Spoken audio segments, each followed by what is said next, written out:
So joining me now here inside of Mission Control, the Orion Program Manager, Mark Geyer. Now, Mark, you were working on something else 15 years ago. You were pretty heavily involved in the first launch of Zarya, again, 15-year anniversary today.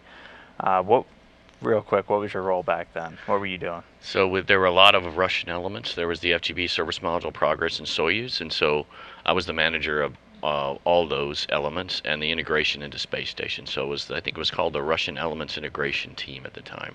So you had a lot of spacecraft to kind of look after and manage and try not to lose track of, huh? Yeah, and we had good element leads for each one. So Doug Drury was actually the FGB manager at the time, so I was over him in that area. Okay. And, normally I'd start off asking if you remember how you felt back then, the days leading up to launch, but we actually have a clip of you from 1998. Why don't we take a quick look? So to see a vehicle actually being moved to the pad and you're only a couple days away is thrilling, and I've never been a part of a unmanned launch before, so it's very exciting. So that's really cool. The other part of it is that with Station there are so many launches before your project is complete. So there's still a lot of work ahead, and so I'm extremely excited to get started, and I'm ready to continue the next step, but no, we've got a lot of hard work ahead of us, and that we need to keep focused. So it's kind of a mixed, but it's great to get going, to get started. That'll be great. So Mark, where were you when that video was taken? Let's see. I was there was a hotel that Kurnichev owns in Baikonur, and it was we were there for a week, and it was really for the preps. There was a final review a couple days before launch where they needed NASA and Boeing to say everything was good, and if there were any other issues with problems, then we were there to deal with it. So we were there for a whole week. Doug and I and Jack Bacon and some other folks were there, and of course the Boeing folks, Ginger and Scott Wood. We were all there for a week to keep working those issues in case we had a problem. So you were right there, you were ready, and you actually got to see that launch and see the International Space Station start, from Baikonur. I mean, what was that like? I imagine it had been years of work leading up, and it would be years of work to come, but what was it like, seeing that first element get off the ground? Yeah, it's interesting now. We look back, I think to look back on that launch, it was exciting just before that, but I think you need to go back and also think about the context of what had happened with Freedom, Space Station Freedom. Freedom passed by one vote after several years of being in development, and then we had it got changed into ISS, and then in about 96, we were in pretty dire straits. The Russians weren't getting the funding they needed. We had some delays on the node and the lab, because it's very hard to build these elements.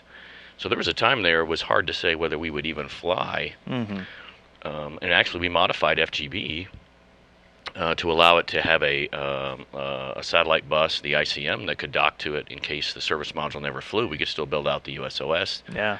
And we had to modify the FGB. But all that turned around in late 97 and 98, and then once we started flying, it was a whole different feeling. It was a huge relief to get started, and of course there's been a ton of work since then just to get the station to where it is. So it was a really important moment at that time. And of course the docking with the node, now you actually had the Russian and the US segments together, and I remember when Cabana and Krikalev actually went through the hatch together. That was a huge moment. It was a lot of fun after all that work to get there. So, being there at the beginning, what was it like to just watch the station evolve over 15 years?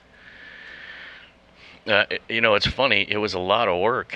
It was a lot of hard work. Oh, yeah. And in the midst of, I think I actually caught it pretty well there on the video. It's exciting to be the first one, but we were still working hard to get the service module ready, and folks over here were working very hard to get the lab done. There was a ton of work, a lot of late nights, and every flight there was something else, right? And then we had Columbia. We were down for a while.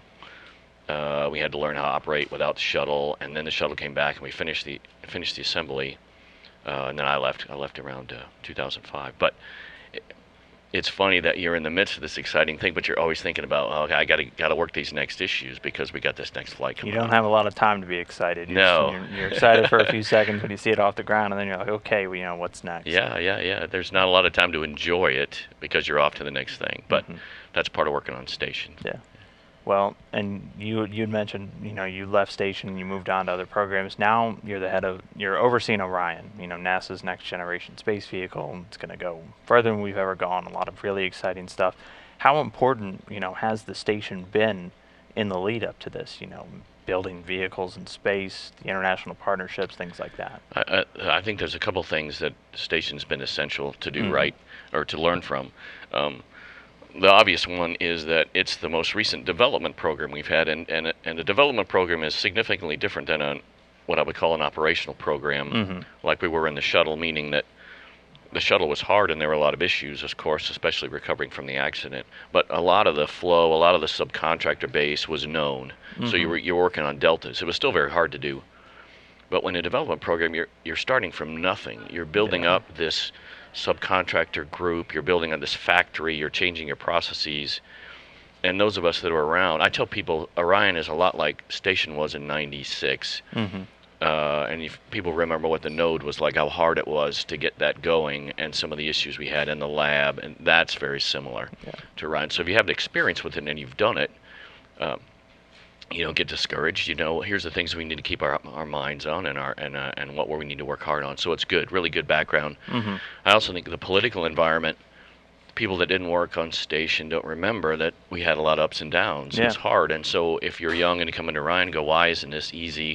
Why aren't we just building a spacecraft to go to the moon? Well, the political environment is part of what NASA lives in, and if you've gone through station, you remember that's how it goes. And so you can also say, look, that we've gone through this before, we've been canceled, we survived, and we just need to keep focused on our job. And it helps a lot, I think, to have that background. The third thing would be the partnership. Working with the Russians was difficult, but they were terrific partners. Yeah. And the Europeans as well, the Japanese, Canadians. I had the honor to work with all of those folks. And now ESA is a part of the service, so they're actually building the service module of Orion for us. In fact, Mr. Gerstenmaier and I are meeting with Thomas Ryder here in about 15 minutes. So it's very similar kind of things. We got issues. We have issues that we need to work together, and how do we get through with both of us have different constraints, and how do we meld those constraints and our talents and make the vehicle come together. So in that sense, it's a lot of commonality. Oh, well, yeah, station must have been a great learning experience, and I bet you're really looking forward to that first Orion launch too. You kind of have a lot of the same feelings. It is, and I can see the team too. It's great to have that focus of the launch coming up, and that sense of accomplishment too, and then getting on to the next one. So EFT1, now that we're on the plan to launch in September next year, right? So 10 months. It's the same kind of excitement after all that time, after all the struggles, to about seeing the vehicle coming together, overcoming obstacles, technical and others, and about to fly is a very similar feeling. Yeah.